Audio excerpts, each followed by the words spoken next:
to be able to say anything, and if I did, that's what I would have said about him, to him. For 88 years, he lived on this planet, 62 as my father, and 66 as the father of 6 children, 7 if you consider the first child that my mother had by him, who's Caroline, to whom he referred repeatedly in the last couple of weeks of his life, and to whom he had not referred in our presence the years before. We never heard him call her name, but he did say, "She's beautiful." He kept saying in his last 2 weeks of his life how beautiful she was and how she looked like my older sister, which made us realize that Daddy was transcending and was having a transcendent experience, and that he was living like between two worlds.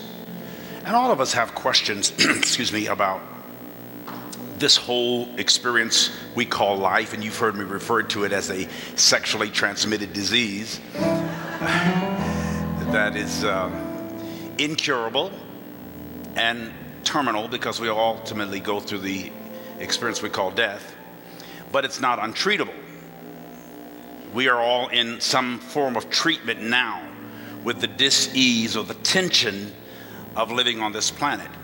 Everybody in the room, those of you watching by way of internet, those who will hear this later, are very aware that you are constantly in the middle of some kind of tension. And you're giving attention to that tension and then creating intention around it or because of it. Letting our father go, and he's been gone since March 21st, which is 2 days after my birthday. Still sorting through what that means. And his widow, my mother, is here again today. She comes most Sundays. And she's 85, and she was with him for 70 years, 68 as his wife. And so it's like an amputation to a certain extent for her, but it is for all of us as well. But she's out there in the house every day, where they lived together for 35 years in that house, not to mention 100 years prior to that in California.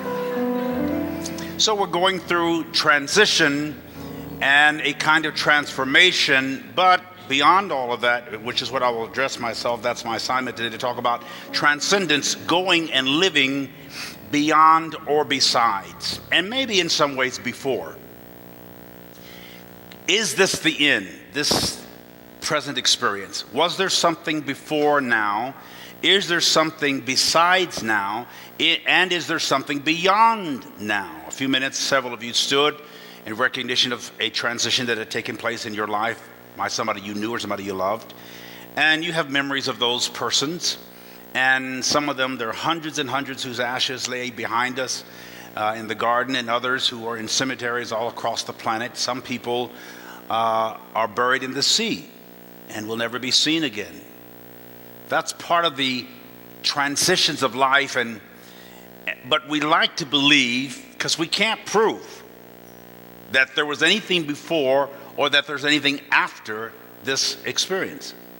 And yet something in our cells, maybe in our soul, in the memory, if our cell has memories, suggests there actually was something before, there is something besides, and there is something beyond this present existence. How many of you have just sort of fantasized about that? The rest of you probably aren't even here, but you may doubt it until you get to that last mile of the road when you're thinking what will happen. And when you bury somebody or you eulogize somebody or you go to their bedside and you see them dying, we actually saw our dad. Madge would rub her grandfather's feet and put lotion on him and put chapstick on his lips and lay beside him in bed and hug him and love him and run from school out there as quickly as she could in her car and stay a couple of hours and then come back home or go to rehearsal. And she was born on her grandfather's birthday. My dad's birthday, October 29th. Madge was born the same day. So they had a sort of a bond between them that was really precious. And he was the wind beneath all of our wings. My mother was vocal, and she sings, and she teaches, and she preaches, and she creates, and Daddy was kind of always in the background, but always had a smile on his face. He was a transcendent person in himself, as most of the people around you, or many of the people around you, are transcendent. Why would transcendence, which basically means to cross over to another pace or place or space or experience or awareness, why would it be of interest to us? Why is it the theme? Or of what do you want to go and or live beyond or besides? Is there something you feel you're missing? If you're seeking unconditional love, and yet you probably never completely accurately experienced unconditional love in this life, why are you looking for it? How can you miss something you've never had? Even your parents don't give you absolutely unconditional love because there are conditions. I mean, you know they love you, and you know your spouse loves you, and your children love you, and your siblings love you, and it's supposed to be unconditional, but you know there are certain conditions to it where it feels awkward and that you don't please them, and for whatever reason, he's making a list, checking it twice, going to find out who's naughty or nice. If you're good, you get a sucker. If you're not, you are a sucker. We stand in line for approval and affirmations by people we love and from people we love, and we wonder, and yet in our soul, we seem to know and or remember that unconditional, complete love actually exists in some realm. Maybe we remember that we experienced it, and we keep reminding ourselves that it's possible, that life or living or existence really is cool and calm and wonderful and stable, and we're not alone, we're not isolated, we're not alienated, we don't really have lack. That's just an illusion. Something in us tells us that it's okay, and we know that, but we don't believe it. And the only way to know it is to transcend your belief system, which means to cross over, beyond, besides, and maybe before it. Something in you knows you're okay. Something in you knows it's okay. Something in you knows everything and everybody is okay, and you want to realize that in your life. You know it, but you don't believe it because you've been told or taught otherwise. But your soul or the cells of your being have experienced this incredible oneness. Isn't it interesting that in the book of Genesis, it talks about God creating everything, and everything that God created was good. And the only thing that was not good was that man should be alone. Loneliness has been the long pain and itch in the soul. I don't want to be alone, or I don't want to be only, or isolated. I can't handle being the only one. I want social and sensual and spiritual and sexual and psychological and emotional interaction with all that is, because I am connected inextricably to everything that is. And when anybody tries to convince me otherwise, I feel assaulted. Our prisons are filled with people who know they're okay, but they don't believe it. Our prisons are filled with people who know they're rich, but because they didn't believe it, they robbed a bank. Talk to me, somebody. There are people walking the streets who are very anxious, and they're trying to have a transcendent experience. They use a drug or a drink or something to escape a reality over which they seem to have no control, so they try to transcend it by getting high. Some of you are still getting over your last night's high. Some of you have to get high to come to church, so you... in religious circles, we call it communion.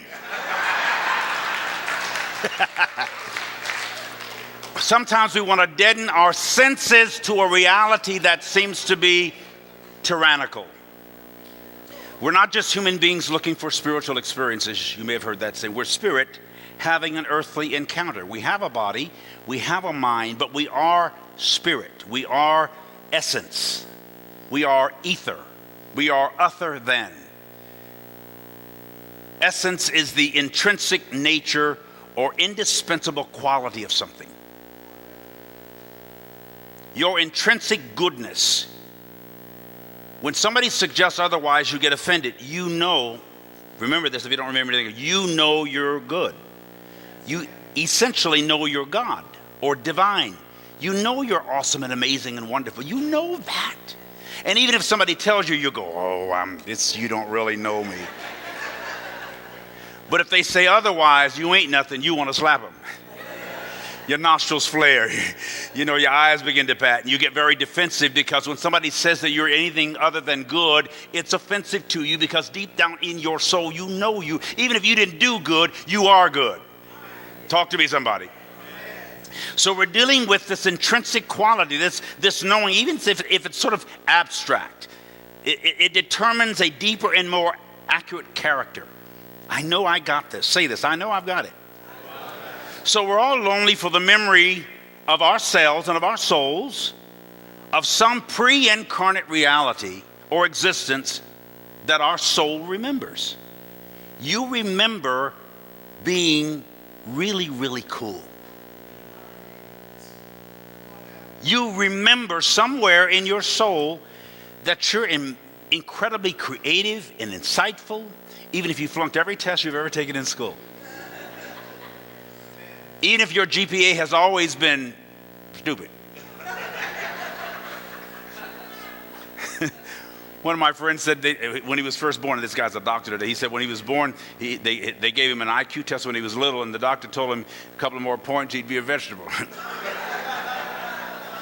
Well, he only said that because he knew he was really, really smart, and we knew he was smart. He never flunked a check. He never showered. He never bathed. He was the funkiest guy on our wing, but he was the smartest guy there at the same time.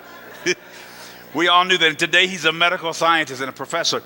There's something living inside of you that identifies your essence. Now, the scripture talks about you must be born again. The word again in Greek is anothen, where we get the English word another. Ether. Essence. You must be born anew, or of an ether consciousness. That's transcendent. When you get into your ether. Now, when I was young, they used to smoke ether or something. I don't know what folks did. Some of you who remember what you did when you were younger. Before heroin and pot and all that stuff was as popular, people when I was a kid would sniff glue. Huh? Would you like to give us a lecture on it? This is Deacon Halford over here. He knows all about huffing and stuff. Glue and, something to sort of help you get to another space or another place or another reality, another sensuality, another feel where you are aware and less aware at the same time. You want to. Trans means basically to cross. You must be born again. Actually, Nicodemus had come to Jesus and said, according to the scripture, we know you are a man sent from God because no one could do these extraordinary things, this transcendent stuff, except God be with him. And the Jesus response to him was, you must be born again. You must have had some kind of an awakening or you wouldn't have identified me as you just did. You must be transcendent. You must have crossed over to another reality about yourself and the larger perspective. We think it was Jesus and you got to be born again. No, he said you must be. Hey, man. Transcend. It means to climb over or climb up. It has to do with ascended thinking, with elevated awareness.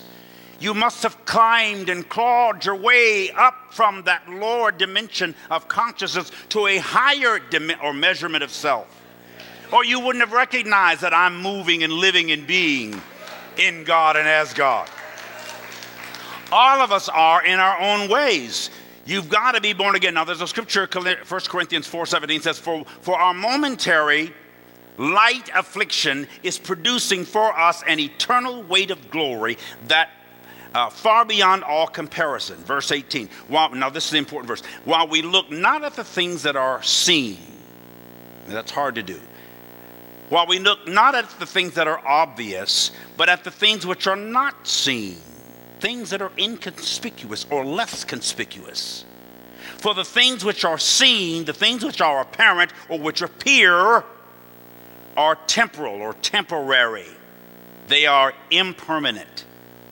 But the things which are not seen, are not obvious, the things that are transcendent are infinite. Means without finish, unending, not finite, not finishable, but infinite. All of us consciously or unconsciously, are in connection with our infinity. We feel infinite. We feel in our souls that it cannot end. It never even began. And therefore it will not end. It just is. I just am. And when we see wrinkles in our skin, and I find myself doing this more, and that didn't used to be there. There's a big, strong Adam's apple. I don't know where it went, but this. All this. I used to watch my grandfather do this. I think he did it subconsciously, but just pull his neck. I'm pulling my neck, and I don't like pulling that neck. I wish that neck or that skin wasn't there to pull. But I'm seeing more of my father, I see more of my mother, I see this aging process, and yet I feel better about being older. I'm a well-done adult. That's kind of a cool feeling. It's like I'm evolving. I'm not embarrassed or intimidated by my white hairs or gray hairs. I earned every one of them.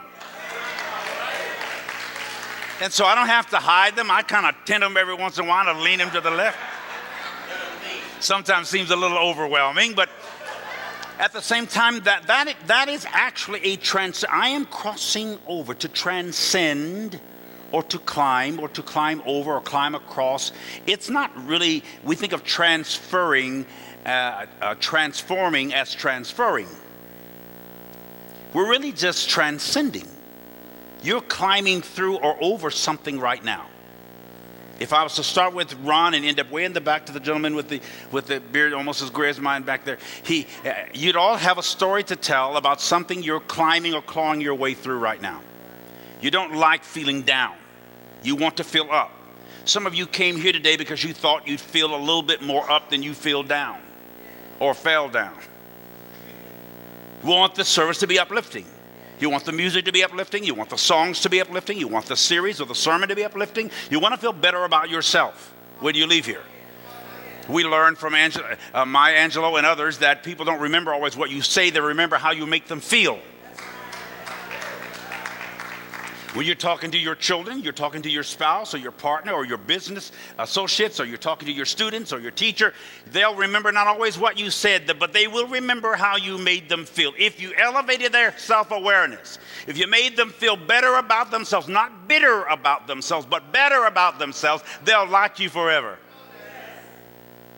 I want to feel better about me. What I mean is I want to experience my best self, not my bitter self, my better self.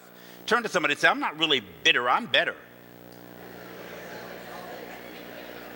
Do you believe that? When I say infinite, I mean your limitless, endless extent. You're limitless and endless in space and extent, in size, the impossible to measure part of you, the non-dimensional you, the part that cannot be measured. Your immediate, immeasurable, immortal, immutable self. You believe in that self. You experience that self. You're learning how to express that self and expose that self. It's taken me at least 50 years to reconsider who I am, what I believe, and why I believe it, especially about me. To transcend, to climb higher. When I named our ministries Higher Dimensions in 1977, I remember I called my mother. I just quit working for Oral Roberts.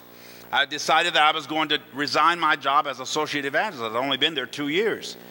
And I called my mom. I said, Mom, I think I'm going to step down. She said, what do you mean step down?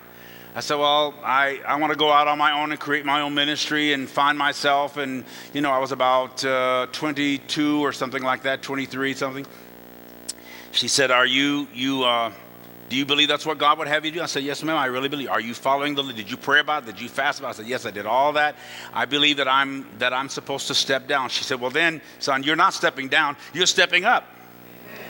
If you're following your spirit, if you're following your soul, if you're following yourself, if you're listening to your essence talking to you, I walked away, and all the millionaire friends that I had when I was associated with Oral Roberts dropped me. One man picked me up in a Cadillac and said, he said, I'm going to be the next Catherine Kuhlman. I'm going to be the next great healing ministry. He offered me money, and he drove me around his Cadillac, and he said, when I get through, I'm going to pray with you and pray for you, but I want you to come to work for me. And I said, well, I've always only worked for Oral, and I will work for him. And he said, well, I'll give you, he said, like $3,000 a month if you just lead singing for me. And I thought that was a compromise. And that was a dumb thought, but at the same time, because I had no money, I had no income, no source of income. I had quit my job. I was only making about $15,000 a year, but that was $3,000 more than the $12,000 I had started with. This was back in 1977. I chose I didn't even know. When he asked me what should I be paid, I think I called my mom or dad or somebody. I said, $12,000 in 1977 seemed like a good amount of money. Now, that's barely a month to live on these days, but it's like it was a lot of money. And then I had gotten 3 or 4 raises because my checks went automatically in my account. But I left that, and I actually transcended the limits of my office at ORA. I transcended the limits of my personal assessment as being the associate evangelist of Oral Roberts, who was my mentor at that time, and sometimes my tormentor. I loved him. And I remember I walked away from that job, and this man offered me $3,000 right then, and something in me felt it would be compromising, and I had to transcend the definition of money and think more about impact than income. That did not seem like a smart decision to make at that time. They're tearing down the building that I used in those days. It's right off of 51st and Lewis. It used to be called the 2100 building. If you drive past it, you'll see that it's condemned and they've got it all boarded up. But that was my first office, and the rent was $160 a month. And I went on a 3-day fast. I stopped eating for 3 days, so believing God to have $160 a month. I rented the office. I got a desk and a typewriter. In those days, we had typewriter. Nothing to type, nothing to file, no friends. Just the desk. I went to work every day in a 3-piece suit or a suit and tie. My fro was leaning a little bit to the left and leaning a little bit to the right. I was curling it and working on it. I had all these dreams that I would transcend the ghettos in which I was reared. I would transcend the small mentality. I would access my larger self. I always believed in me. I believed in the part of me that I had not experienced, but the part of me that I remembered. I had to battle between what I believed and what I knew. I knew I could be more than what the limits of my humanity said. So transcendence is going beyond. The modern translation is transcendence comes from the Latin word trans, which means beyond, and the word scandere or scan, to climb beyond. When you achieve transcendence, you have gone beyond and above ordinary limitations. The word's often used to describe a spiritual religious state and or a condition of moving beyond physical needs and physical realities. $3,000 would have limited me to my physical needs. And at that particular time in my life, as much as I needed $3,000 a month, I need $3,000 a month today. How many of you could use an extra $3,000 a month? Now, you wouldn't turn it down. So for me as a young guy in my 20s to say no to $3,000, you know, when I said no to that gentleman, he took me back to my office, dropped me off. I never heard from him since, never prayed with me, never prayed for me, didn't even give me $100. And he was a millionaire. And if I named him, some of you would know him. I knew what I was walking away from. That wasn't about him. It was about me transcending. The only thing at that time was I had quit my job and had no income. It would have seemed to have been a miracle bringing it right back to me. And it didn't. And I got to the place where I could build a major multi-million-dollar ministry. The same faith that took for me to believe for $160 a month to pay my first rent, I later believed for a payroll of $100,000 a month. That's what it, at the peak of my ministry, when we had the larger staff in church, that's the kind of payroll I was paying then. I was taking care of a lot of families. Today, ain't nobody on my payroll. Not even me. But I proved to myself I could do this. Now wrap your arms around yourself and say that I can do this. I can climb to, through, and above where I am. Say it. What's hindering you psychologically or emotionally? Your family, a relationship, your financial need or lack, your sense of your lack of connectedness? How are you limiting or talking yourself out of your destiny based on what you believe about you? As I ask you many times, what do you believe about you? And why do you believe that about you? And how do those beliefs about you add to or subtract from the quality of your life? Every day I ask myself again, Barbara, what do I believe about Carlton Pearson? And why do I believe that about Carlton Pearson? Because life starts and stops with how you experience yourself. Not how other people experience you. How you experience you. In a minute we'll go get a sandwich or a bowl of soup or something. Majesty has to go to her baccalaureate. A 95-year-old man that we just spoke to a couple of days ago made his transition the next day. I leaned up to him and his eyes were open, but he didn't seem to respond. And I leaned to his ear and I said, you're going to go, his name is Herschel. I said, you're going to go see your grandmother. Imagine your grandmother and your mom. Imagine Shoto, where you were born and reared, and what the house looked like. And imagine them waiting for you, because this guy was afraid to die because he thought his sins were too many. How many millions of people go through that on their deathbed? I said, they're all waiting for you. Can't you see them? And a tear started coming out of his eyes. He closed his eyes, and then the other side. I said, we release you. We will take care of your wife. We call her Mother Joyce. Don't worry about her. We're going to go view his remains in a little bit and then be at his service tomorrow. But he transitioned the next night. They called us and said he made his transition. She actually texted Gina and said Herschel is gone. But we were there around his bed, and we rushed over to the house to see him and see her and talk with him. The children were coming in. And I thought about transcendence and transition and transformation, making the change, managing the change, and then mastering the change. Eternal source, God our Father and our Mother, our parent, our authentic self. Thank you for the clarity and verity and certainty that is our transcendent experience. Thank you for the enunciation of truth within our spirits, and for the clear perception of self that evolves into high definition. Thank you for resolution. Thank you for 2020 vision of spirit, soul, and mind. Thank you that we can actually climb to another level of self-expression, self-experience, self-exposure. Thy kingdom come, thy will be done. Your determinations for the ultimate reality that is good and that is all God. We honor that reality and that fantasy, if you will, great God, in the name and nature of all that is right and true and real and honest and accurate and integrous. Thank you, God. And so it is. Amen. Take somebody's hand if you can. Come on. You're my brother, you're my sister.